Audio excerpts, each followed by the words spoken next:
Hey, Black Like Me podcast family, it's Dr. Alex G. We're living in some crazy times, but I got to tell you, I'm seeing some things that are really encouraging me. Like the numbers of our downloads have just been going through the roof. And it's saying to me that people, particularly non-Black people, are saying we want to understand. And we exist to help you understand. A couple things that you can do to really help us stay strong: subscribe. Wherever you go to download, subscribe. That way you never miss an episode. You could also go to alexg.com and subscribe to that page so that you can catch blogs or videos that I put up. Second, write a review. A lot of us who are African-American podcasters don't pause to ask people to write reviews. And we think that that's really important, particularly since we know white people like to write stuff. And so, so please go to where you download it and just write a review. That helps us a lot. And thirdly, take a moment and click the Patreon link. If just a percentage of people, of those who find this very helpful, eye-opening, and useful in your professional settings, come on, hook a brother and a brother's podcast up, because a lot of us doing a little bit helps us to do a lot more. So please do that.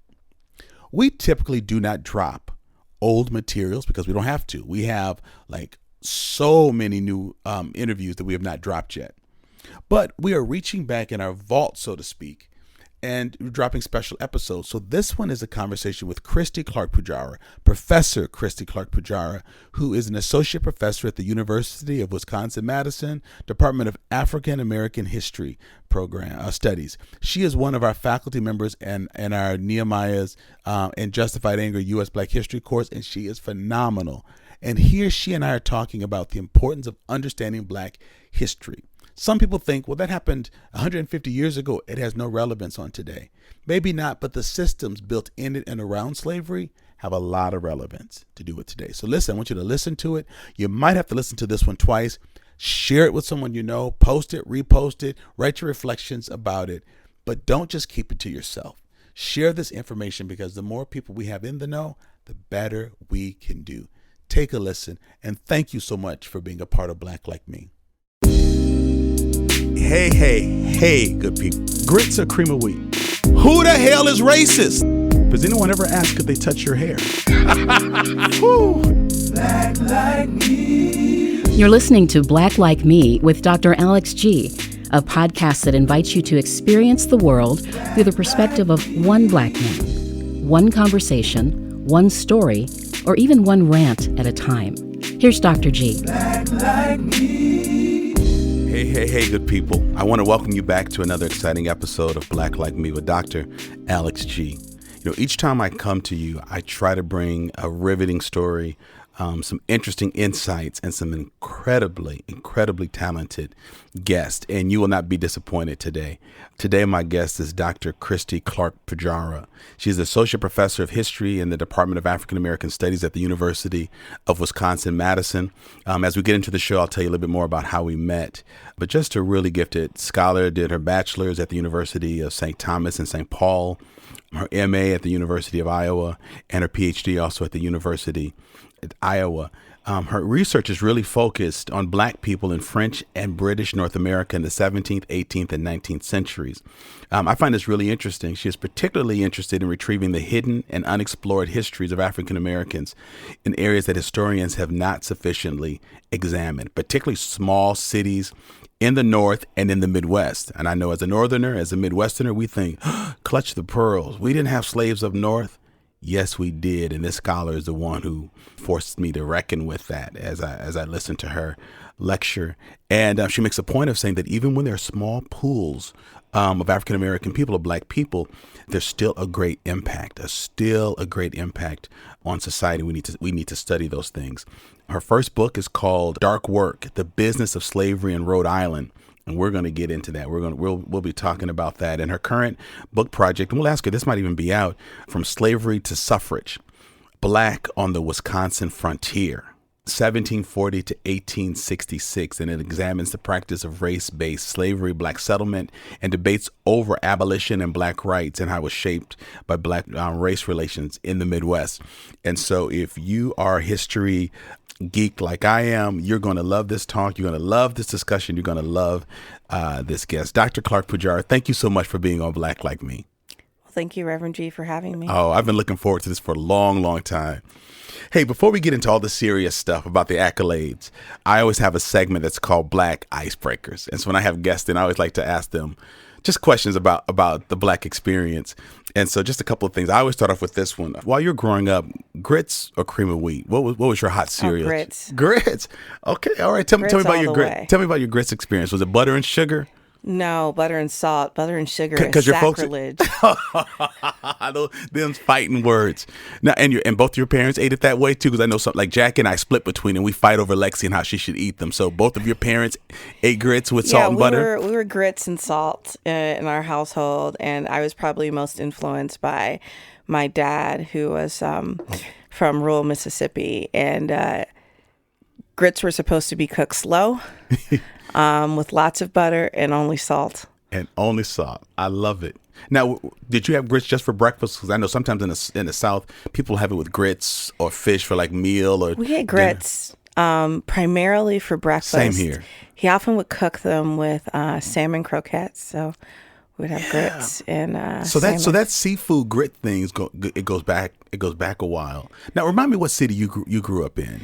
I'm from Omaha, Nebraska. That's right.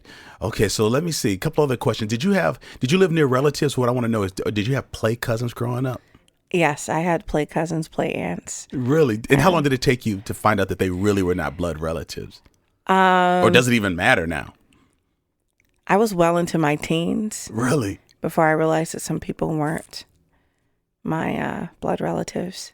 Wow. I love that common theme across our culture. Just a couple other questions I want to ask you. You laughed at me because my jeans were ironed. So I'm older than you, and so did your generation, or did you know folks who ironed their jeans also? I ironed my jeans. That's why I was laughing. That's what. So when I was in our white friends don't get why we iron jeans. Junior high in the 90s, and I graduated high school in 97. Yeah, I grew up ironing my jeans. I just hadn't seen a creased pleat in a minute. And so when I saw that this morning, I just started laughing. Like, what, are those ironed? Did Reverend G iron his jeans? Because I don't know that I've seen you in jeans that often. But it took me back for a minute. Oh, man, that's great. A couple of others. Did you have relatives who put plastic on furniture? Did you have people I lived in that house. You lived in that house? I didn't sit in the living room until I was in high school. And then only on special occasions, we had white couches with plastic on them. And we took them off when certain people came over. We had white carpet, so you couldn't wear shoes in the house. And our dining room table was always set. Always set. Okay, so... All right, that's pretty cool. So then your folks must have entertained a lot and took entertainment Yes, seriously. But they also just took a tremendous amount of pride in their home. And the dining room and living room were not for living and dining in. They were for show. They were for, grown-ups to enjoy. Kids belong downstairs. Oh, man. Do you remember what day of the week Soul Train came on? I think I'm a little young for Soul Train. I remember watching it when my siblings would have it on, because I'm the youngest of You're six. the youngest, okay. So it would come on Saturday. It would come on Saturday afternoons, usually while people are cleaning the house or cooking or doing something big like that.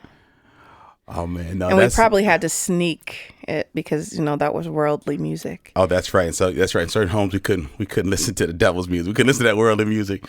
Oh, man. I was going to ask you one more question. Did you get syllable whoopings when you were growing up? Like when your parents are just saying, didn't I call them syllable whoopings. Oh, yes. Didn't, like, they would be telling you a story or explaining. So it's like a slow lecture. While you're didn't I tell you to get in this house before the sunlight hit them trees? Yes, although I didn't get very many. I was the youngest, and I was my dad's baby. So I probably got the least amount of spankings in my household. Your older siblings took that I got off away for with a lot. I was also a pretty good kid, but sure. I was my daddy's baby, so he wasn't really having that. Yeah, I can relate. Jack and I only have one child, Lexi. I'd come home sometimes and she and my mother-in-law would be fussing at her, and I said, y'all better leave my baby alone.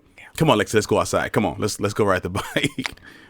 Man, well, thank you for that. I have so many things that I want to talk with you about. One, I want to just let listeners know that through our work in the community, I have an initiative that's called Justified Anger. It works at eradicating, eliminating racial disparities in our community. And so my work not only includes strengthening and building capacity in the African American community, but also helping our non-Black allies, particularly what we refer to as our would-be allies who are white, to own the responsibility of breaking down systemic barriers within their own spheres of influence. And as a part of doing that, I've asked professors from the University of Wisconsin to come and to teach. And so we're about to go into our fifth year of doing this. And Dr. Christy Clark-Pujara has been a part of the faculty, I think, for 4 of those 5 years. And 250 people, that's our max because we have small groups. But then we had a waiting list last year.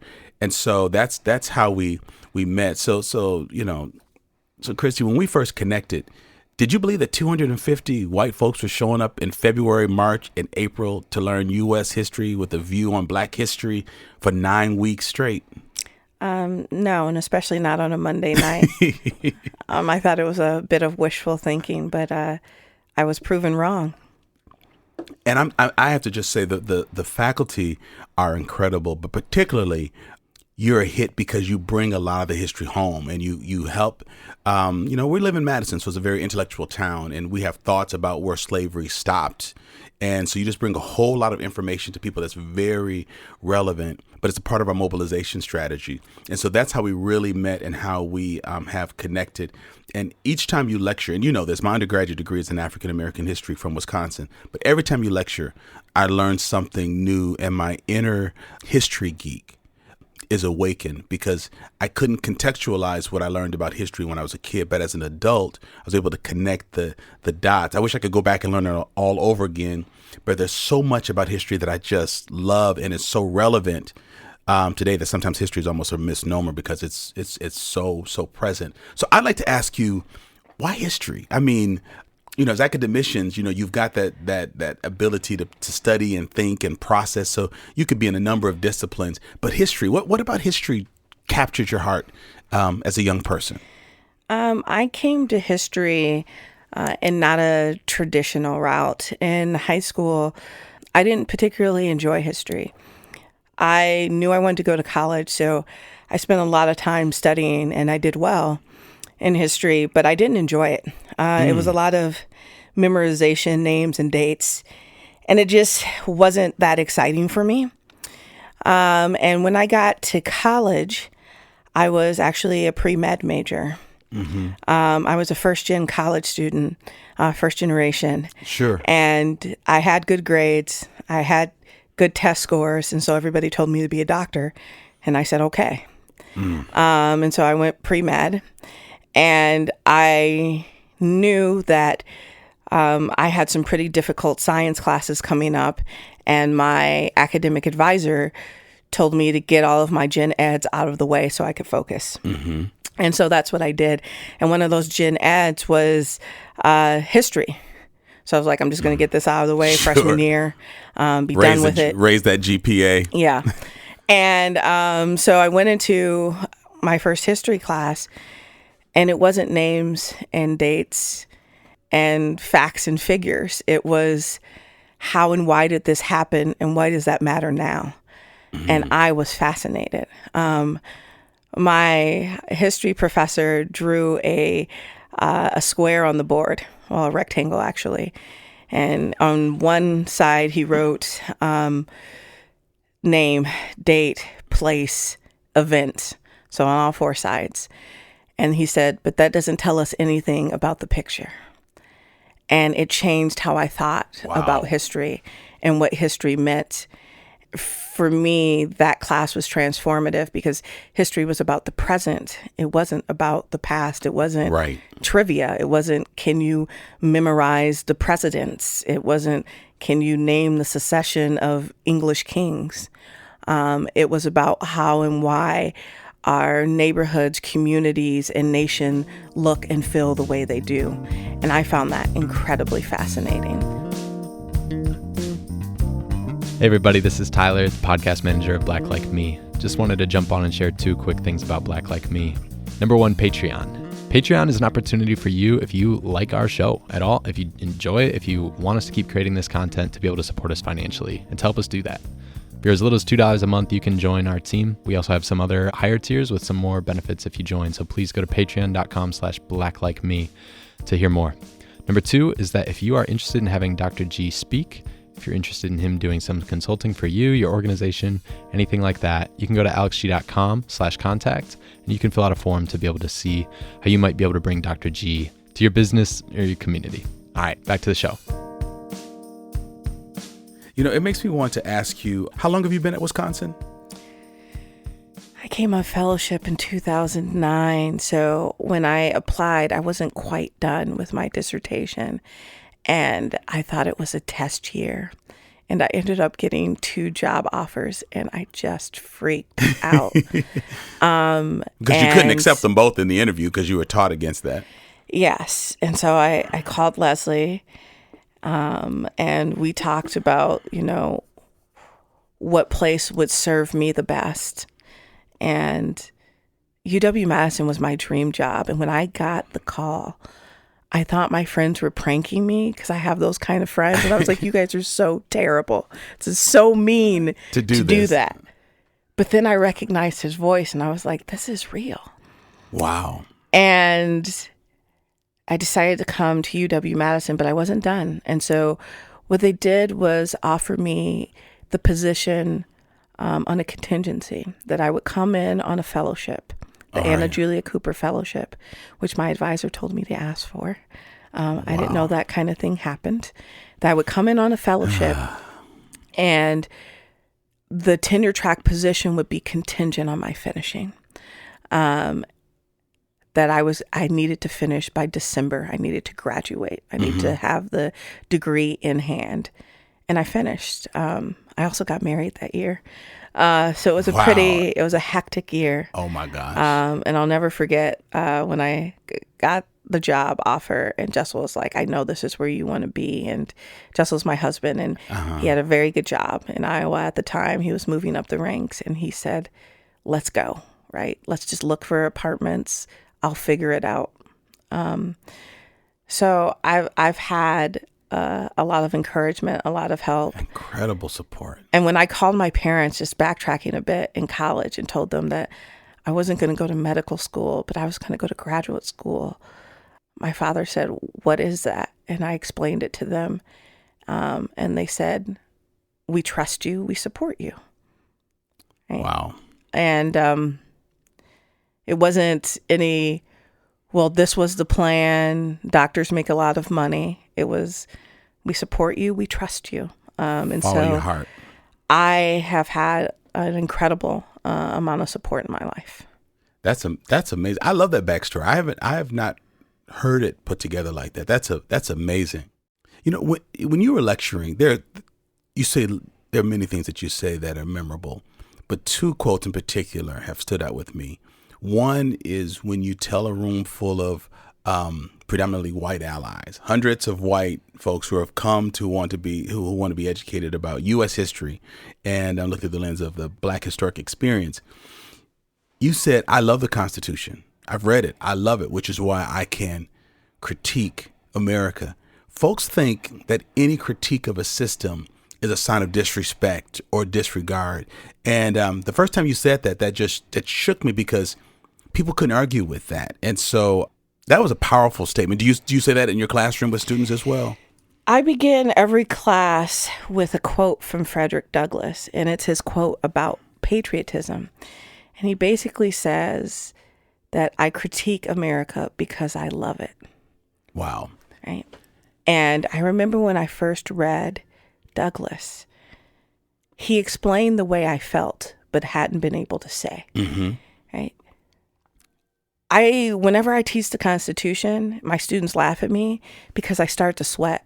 And it's because I get really excited when I teach the Constitution, because it's this incredible document that foregrounds individual rights, that creates a government that is purposely messy with three branches that one isn't more powerful than the other, that created this really beautiful logger jam on purpose in order to preserve the rights of the people. And I love that. And I feel like it's my responsibility as a citizen and a scholar to point out every time my country doesn't live up to its ideals. And my loyalty isn't to people, it's to the principle, right? We have a constitution that, is born out of a declaration that is absolutely absurd. Freedom, liberty, and justice for everybody. Mm-hmm. That's never been true. That never will be true. But the striving for that is something incredible. Is something that has inspired representative democracies all over the world, that has inspired movements toward humanity and human rights all over the world. Leaders. That our greatness is not in what we were, but our greatness is in what we could be, in striving for these impossible goals of freedom, liberty, and justice. The pursuit of happiness, it's actually kind of comical when you think about that being in a government document. Right. The pursuit of happiness, right? Right. That we're supposed to care about whether or not the people who live and work and function around us are happy, can pursue their own happiness. Right. That's not even in an employee handbook. Exactly. And so the critiques I have of the United States of America are critiques I have because I'm invested and I love this country. The blood of my ancestors is in this soil. Right. This is who I am. Right. And I'm going to fight for it. I love it. That just has to stay with me. In your book, Dark Work, you talk about the work of slavery in Rhode Island. Why the focus on Rhode Island? And talk to me about slavery as a business, because people think of it as an evil institution. They think about it as something that some mean white people did to some unsuspecting black people. But it's rarely been talked about as a business. So why Rhode Island? And could you frame for me a little bit how slavery became a business? So when I went to grad school, I wanted to write about unions because my dad was in unions. Mm-hmm. Was he an automaker? No. So he came up from the South in the early 50s. He was born in 1932. When I found out how much older he was than me, I was just horrified. He was 47 years older than me. But anyway, I digress.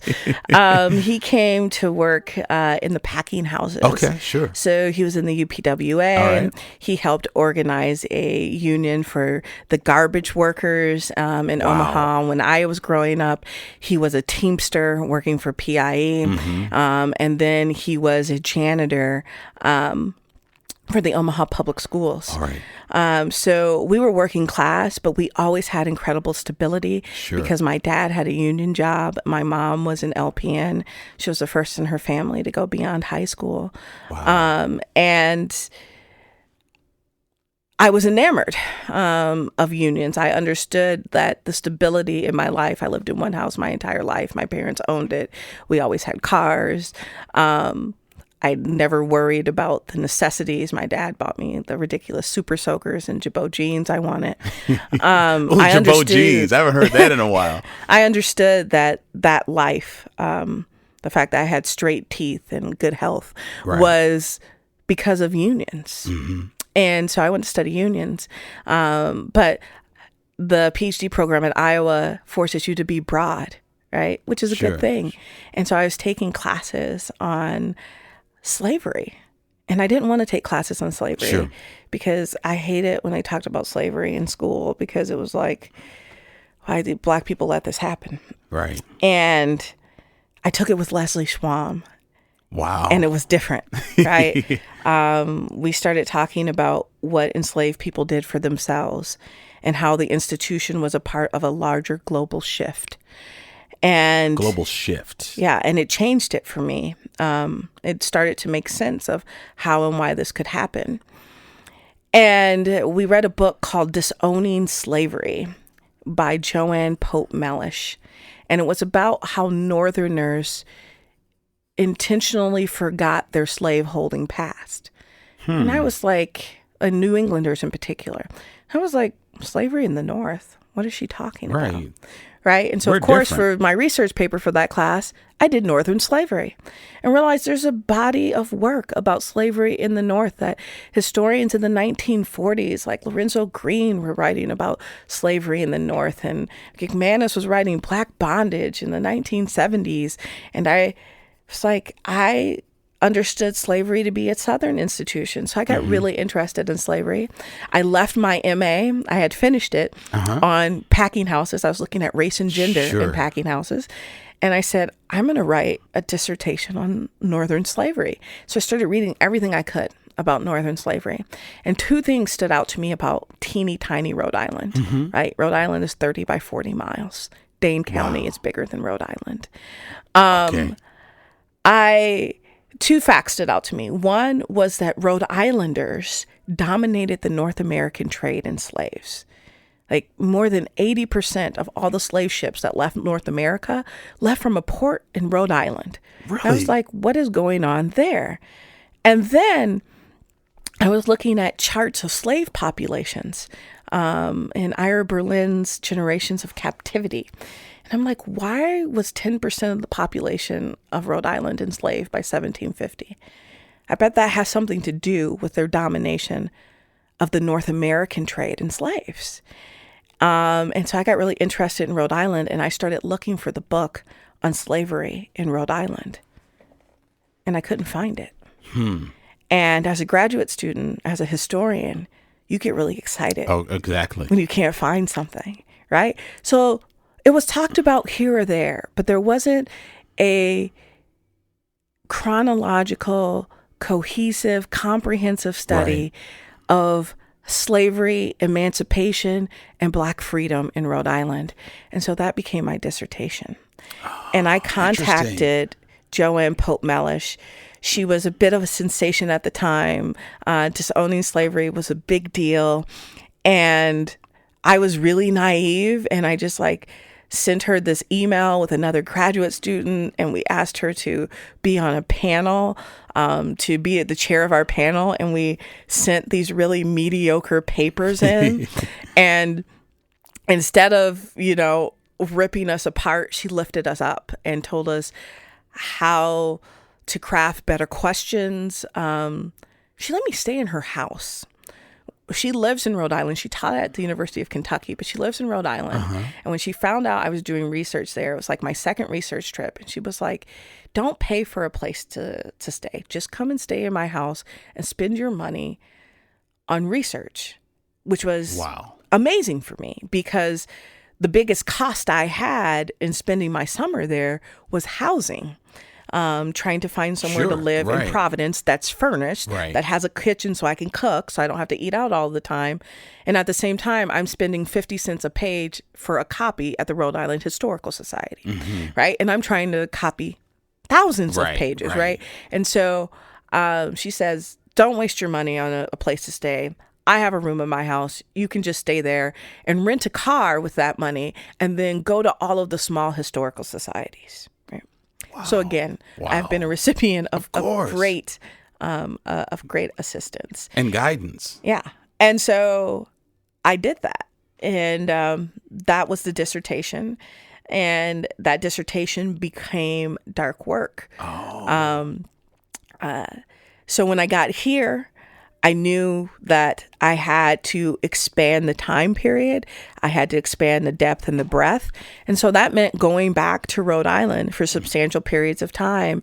And UW does a really great job of providing assistant professors, so new faculty with startup funds that make that possible. Not to mention the fellowship I had gave me release from teaching so I could focus on getting the book out and writing.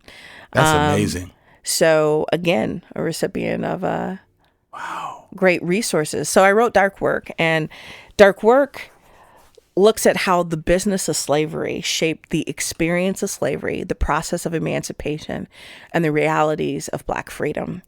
The business of slavery is, when people think about slavery, they mostly think about plantation cotton slavery. Right. That's what most people think of in the U.S. when you say close your eyes and imagine slavery. They imagine a cotton plantation. They don't imagine how plantations exist outside of themselves. Mm-hmm. And so I'll give you some concrete examples. Yeah, please do. First, cotton plantations are the last iterations of commodity slavery in the New World. The last. Wow. Right. So the first plantations in the New World are sugar plantations. And these are primarily in the West Indies or the Caribbean, so the islands in between North and South America. And that's actually where the bulk of the people who were sold in the slave trade were sent to. They were sent to the West Indies and they were sent to South America. North America receives about 3% of all of the people sold in the transatlantic slave trade. But North America... Of the tens of millions. Yes. Only 3% came to the United States. Wow. Okay. Right? Some high estimations of maybe 5%. Right. But most are going to work on sugar plantations, to work in gold mines. And even in British North America, that becomes the United States of America, enslaved people are working in rice plantations in the coastal lowcountry and tobacco plantations in the Chesapeake. Tobacco plantations are the first, slave cultivated commodity in continental North America. Cotton comes after the American Revolution. Slavery had already been around for hundreds of years at that point. And there's a lot of focus on 1619. And 1619 is an important date when you're thinking about the United States of America. But it's about 100 years late when you think about the first iterations of plantation slavery in the Americas. Right? Really? Right. So the plantations that are in what we now call Jamaica and, St. Lucia and Brazil, those have been around since the 1500s. 1619 is an important date. Sure. But it's an important date in the context of the United States of America. But not in the context of the transatlantic slave trade. No, in the context of the transatlantic slave trade, it's not. And North America was an outpost, was not an important place. The sugar plantations are what's important, right? They are literally called white gold. But getting back to the business of slavery, these sugar plantations didn't exist in isolation, right? And sugar cultivation was so profitable that you use all arable land for sugar production. Wow. And so it is cheaper to import all of your food, firewood, household goods, and livestock. Where are they getting this from? New England, right? So New England merchants sustain the plantation complexes in the islands, right? It's candle making. It's wellhead matter that you use to make the candles. It's firewood. It's corn. It's wheat. It's carrots. It's onions. It's codfish. Canning of goods like canned fish or yes, right? So it's the codfish that is caught off the coast of New England that then goes to feed the slave populations. During the American Revolution, you have famine in the West Indies because they can't get the goods that they normally get from the northern colonies, right? So the business of slavery is central in a place like Rhode Island, right? So if you think about Rhode Islanders dominating the North American trade in slaves, right? And the North American trade in slaves is late and minor when we're thinking about the slave trade as a whole. Sure. When you're thinking from the North American vantage point, it is dominated by Rhode Islanders. And this is their economy, right? Because when you are trading slaves, now you have shipbuilding, right? Right. What is on those slave ships? Local product, right? And then you also have a bilateral trade between places like Rhode Island and Jamaica, where you're having food, household goods, livestock being transferred from New England, right? Because nobody in England wants their wheat and corn and onions, but the planters in the West Indies do. And what do they get in return? They get cash, which is really important because this is largely a barter economy that allows them to pay debts to the crown. And they get molasses. Molasses is the byproduct of sugar cultivation. So molasses becomes critically important throughout New England because molasses is what you need to make rum. And rum becomes the number one export out of New England. And everybody in Europe wants their rum. And then rum is also used in West Africa to purchase slaves. So you get a place like Rhode Island whose entire economy is about the business of slavery. So they're moving livestock, household goods by ship to the West Indies. Yeah. So if you're a barrel maker in Boston or Providence, you're employed by the business of slavery. If you're a sail maker, you're employed by the business of slavery. If you're a caulker, if you're a merchant who is buying and trading goods, if you're a sailor, if you're a stevedore, right? What about if you're building the rails or you're working on steam? Absolutely. So insurance. The streets of Newport were paved with duties paid on slaves. Everybody benefited from slavery, whether you owned a slave or not. And this gets into the field that has been around for a couple decades now, called slavery and capitalism. I'm teaching slavery and capitalism to undergrads for the first time this semester, and are they crying? They feel like they have just been duped. Because you can't understand the formation of the British North American colonies and then the United States of America if you don't understand slavery, because it's slave labor that literally builds the infrastructure. It builds. So that's why James Baldwin said, to the extent that you do, or to the extent that white people do not understand the plight of the Negro, he said, you don't understand America, because this was built on even. I mean, and there's shocking figures you can point to. By the middle of the 19th century, cotton accounted for 58% of all U.S. exports. 58. By what year? When was you said the middle of the 19th century, roughly? Yeah, by about 1850, 1860. Cotton accounts for 58% of all U.S. exports. Enslaved people were worth more than all of the capital and infrastructure in the country outside of the land. Oh my right? gosh. When you're thinking about the Industrial Revolution in the North, most people don't think about slavery. Those cotton mills are milling slave-grown cotton. Those manufacturers that are making farming implements and hoes, who are they making those farming implements for? Those rakes, those hoes, those plows, those shovels. Those are being made for plantations, right? For the hands of enslaved people.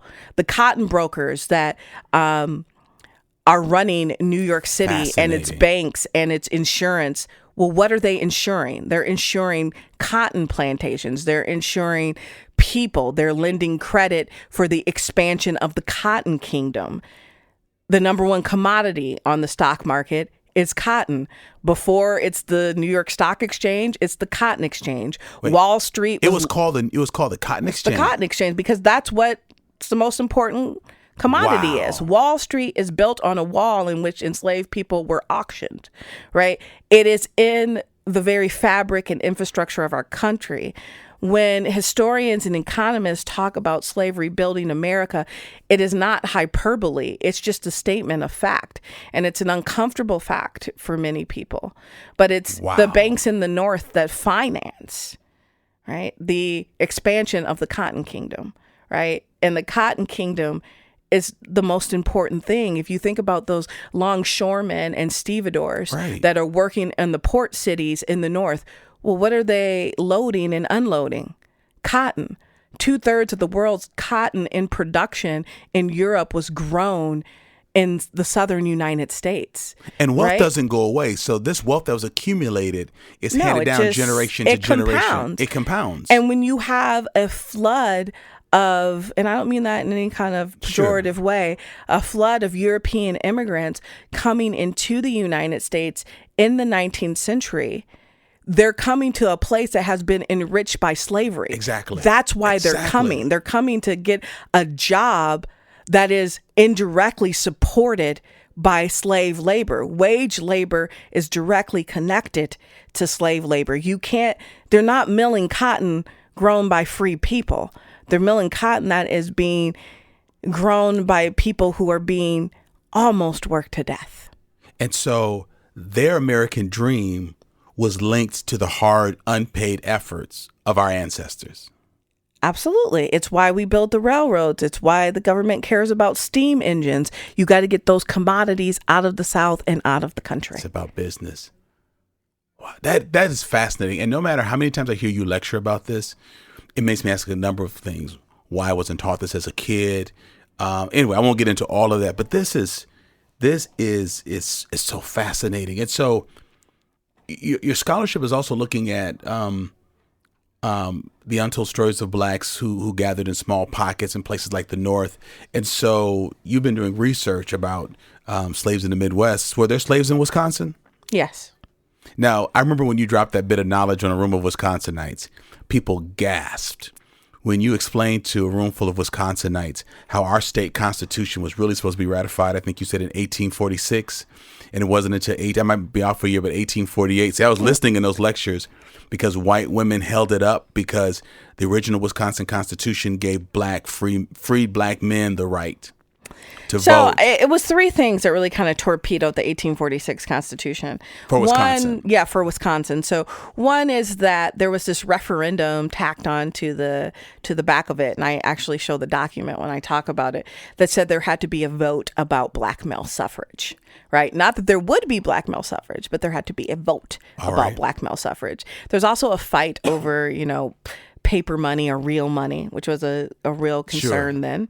And married women retaining their property rights, right? And so these things just were deemed too radical. And so that first Constitution doesn't receive enough votes. And so the Constitution that is passed in 1848 is much more conservative. And it is explicitly racist and upholds white supremacy. And that is not my opinion. That is just a statement of fact. Sure. If you read the suffrage article from the 1848 Constitution, it says you must be a white male over the age of 21 to vote, or a foreign-born white male over 21 who declares an intention to become a citizen of the United States. An intention, so you don't even have to be a citizen. Yes, as long as you were a resident, so you had to live here a year. The bar was not citizenship. The bar is whiteness and maleness. Exactly. I could see why white women would be upset about that. Women in general, I could see whiteness and maleness. That's what was important because that's what citizenship meant. And this wasn't about like trying to prevent a black voting bloc of any kind. Sure. Because if all of the black people in 1848 had voted 4 times, they still wouldn't have been any kind of political threat. This is about who belongs and who can be a part of the creation of the state. Wow. Man, history's fascinating. Let me shift just in one more direction. You're gonna have to come back on the show because there's so many things so many other things I'd love to talk with you about. We were recently in Ghana together, so we got a chance to spend a week during the 1619 year of return. It was my first time to West Africa. I've been to South Africa about 3 times. Was it your first trip to Ghana? It was my first trip to Africa. Africa. As a historian, as a person who studied about all of these things, couple of things that were really jarring or insightful or encouraging for you and what you saw or held or connected. Again, because you're experiencing that as an individual, but you're also a trained historian. So I was thinking about your insights the whole time we were there. Yeah. I'm still processing that trip. I am too. And probably will be for years to come. I knew the stories of West Africa and its participation and involvement and development around the Atlantic slave trade. I read the scholarship. It's stuff that I teach. But to be in the space was completely different, and it wasn't something that I expected. I did not expect to be as emotionally affected as I was. There were places where I literally couldn't be, and I didn't expect that, particularly when we went to the slave dungeons. Oh, And I was there with my family. So I was there with my husband and my 2 kids, who at the time were 7 and 3. And of course, I always teach about the children in the slave trade. But to see my own children in that space wrecked me in ways that I never imagined. wow. Even though I understood it from an academic and intellectual level. The space felt haunted to me. I don't know if you know this, but I actually left. We went back to the hotel early. No, I didn't know that. I could not be in that space. Wow. Because I had written and researched about people who had been in that space. Not a space like that, but in that space. Specific space. Because that structure still stands. And when you do historical research and you try to find out everything about the people that you know, most of these people, only know a first name, Sure. A bastardization of a West African name like Kuju or Kojo. And so I knew people who had literally moved through that space. Oh my gosh. I felt like I knew them because I had written about them and their life and their experiences. And I couldn't stay. So I actually missed the reveal. And that's why we stayed, because they revealed where we were from through African ancestry. So you missed that part. Because I was so uneasy that I could not stay in that space. And I did not expect that, because I live and breathe slavery. I read about it every day. I write about it every day. I make sure to turn it off when I go home. Sure. Because I don't want to become an alcoholic. Mm-hmm. I hear you. But I thought I was prepared, right? I've read horrible accounts. I've read firsthand accounts from both the enslaved and the enslavers. I've been reading and writing and teaching about this for years. I thought I was ready. But to stand in that place. But to stand in that space, to look down and see my babies in that space, I had to leave. And what really hit home for me, I always thought of the people who were taking and what they lost. I hadn't thought about the people who were left behind and what they lost. Right. That they were still in mourning for us. And that in these ancient societies, a couple 100 years is nothing. Wow. That it is still present, that it is still a region of the world recovering from the millions of people they lost. Recovering emotionally, recovering economically, recovering politically from what was lost. But what left me hopeful was the fact that these places are still standing, that the people are reckoning with their history, and that African Americans are going back. Yes. Right? It did not break us. Right? And that Black people found ways to reimagine themselves and who they are and reclaim their history. That the inhumane conditions did not break us. Didn't break people in Africa, and it didn't break people who were taken. Yes. Early in this conversation, Dr. Clark-Pujara, I said that there are 2 quotes that you made that rivet me. The second quote is that you say, basically, a destroyed group of people do not create culture.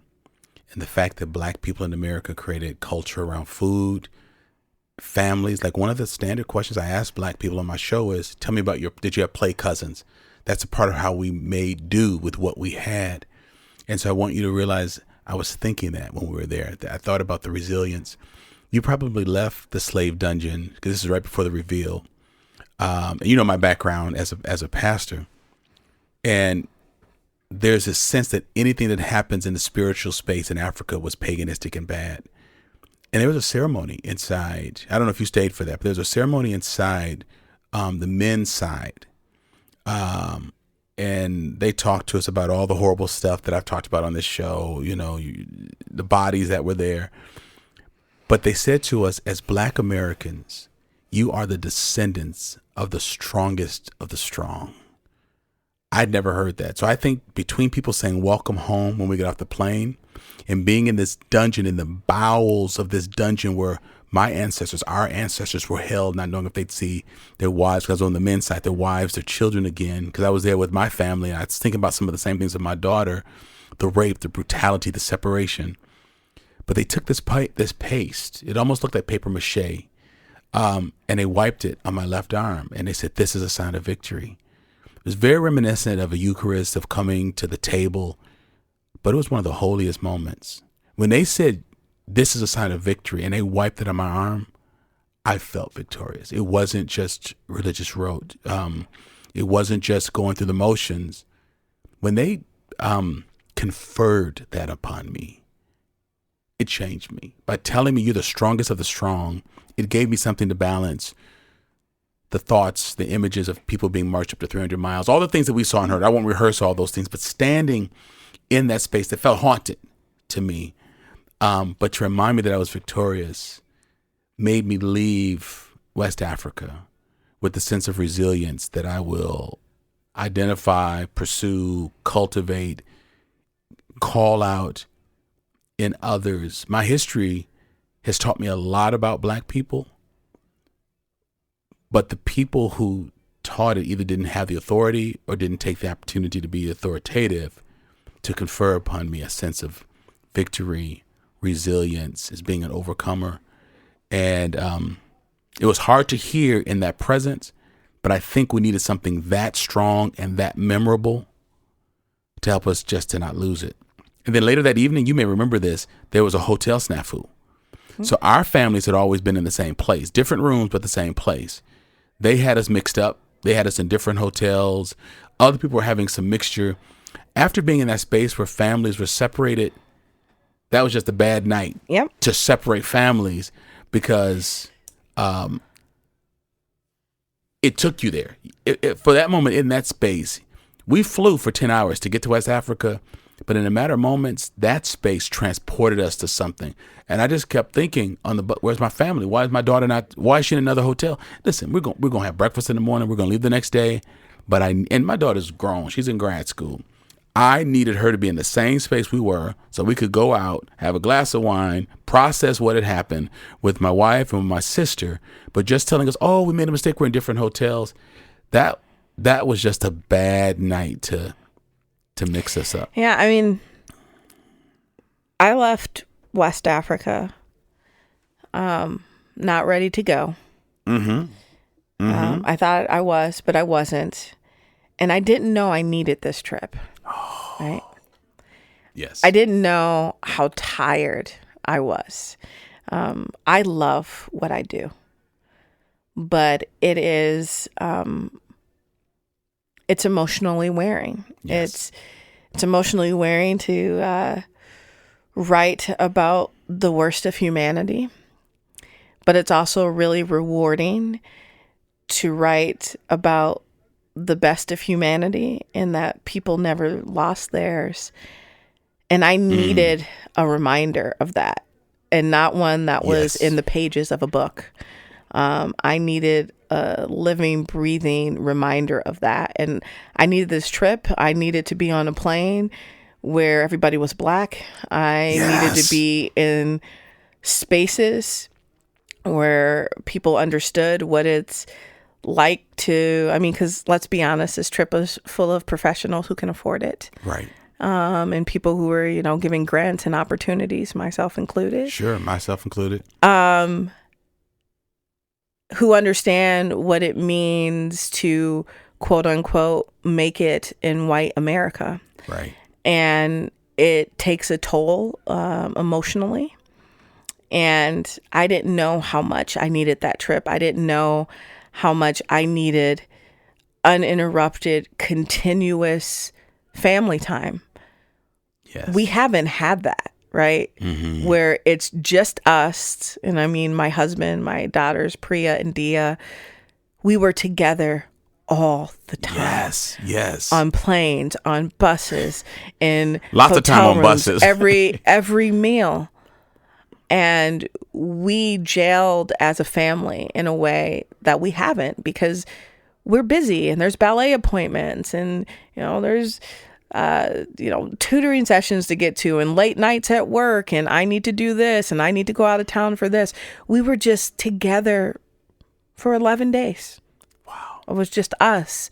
And to be together in that space, experiencing what we experienced, was something that I'll never forget. And it also reminded me of what my ancestors were capable of. And going back to one of the first questions you asked me about play cousins, I don't know if I've talked about this at JA before, but something that always animates Black students in my class, and they're usually in the pretty severe minority. My Sure, classes are usually about 90-10. Yes. Is I asked them if they had play cousins. Mm-hmm. And the vast majority of them always say they do. Sure. And I asked them, do they know where it comes from? And they say no. And that's the lecture I give about slave culture. And slave culture was a culture that was rooted in resistance. And resistance doesn't always look like a rebellion. Right. Doesn't always look like running away or breaking tools or burning down a barn or poisoning people. And all those things were done. Slavery was a battle. Black people never accepted their bondage. One of the things that Black people did when their families were torn asunder in the domestic slave trade, when 1 million people were sold from the oldest slaveholding regions on the continent in the Chesapeake and sold to the new states of the Cotton Kingdom, like Mississippi and Alabama and Arkansas and Texas. These families were torn apart. Children were separated from their parents, siblings separated from each other, husbands and wives, parents and children, friends, communities torn apart. Everybody knew someone who had been sold, and they called them the disappeared, because when these people went away, you weren't ever going to see them again. There was no, see you over the holidays, or we can make plans to see. They were just gone. This was social death. And the response of African Americans to their families being torn apart was not a community that just fell apart emotionally. Some people did. Some people absolutely lost their minds. But the overwhelming response of Black people to that kind of torment was to make family out of people who weren't family. Yes. To value all types of families. If it's grandparents and some kids, that's good. If it's a mom and some kids, that's good. If it's an uncle and a nephew, that's good. Right. That all family is good. If you just click with that person, well, then that's your sister now. Right. And if you see a child who doesn't have anybody to care for them, you care for them, and that is your child. That informal adoption to the point that people didn't know who was really their blood kin and who wasn't. That's the beautiful response that Black people had to their families being torn asunder for profit, for gain, for the growing of an empire and a nation. And there's nothing depressing about that. Oh, that's powerful. Because people ask me, isn't this depressing? No, I see people's humanity every day. They refuse to be dehumanized. They may be oppressed, but they were never destroyed. And being in Ghana reminded me of that in ways that I couldn't imagine. That's powerful. I know you've been processing it, but I appreciate how you process that right here and right now. And folks who listen to Black Like Me regularly know that I always ask Black people about play cousins. And folks, this is why. This is what it goes back to, the resistance and the resilience. These informal adoptions, these relationships that can't be explained by blood are residuals of a people who would not be broken. That's why who even said, like you destroyed my family. Well, I'm going to create make a new one. A new one. That's why, like, even in church culture, it would be, Sister Christy and brother, these different names because you just built this family, or Lexi has, I have friends and she calls them uncle this or uncle that, because as a kid, you don't know who your blood relatives are, but these are the people who we do life with. Dr. Christy Clark-Pujara, this has been a treat. It has been well worth the wait. I appreciate your insight and your story and parts of you that you brought to this table. I appreciate the fact that you're signed on as we do our 5th U.S. Black History course starting in late January, and just the work that you do here in the community. I am appreciative for Advisor Leslie, who redirected you, who coached you, who challenged you on that paper, and all the people open their arms and their hearts and their minds and their homes for you to arrive at this point, because you're helping to not only tell history, but you're helping so many of us rethink history and our place in it. And that's a gift that we don't thank our academicians and historians enough for. So I want you to know I'm a beneficiary of that work.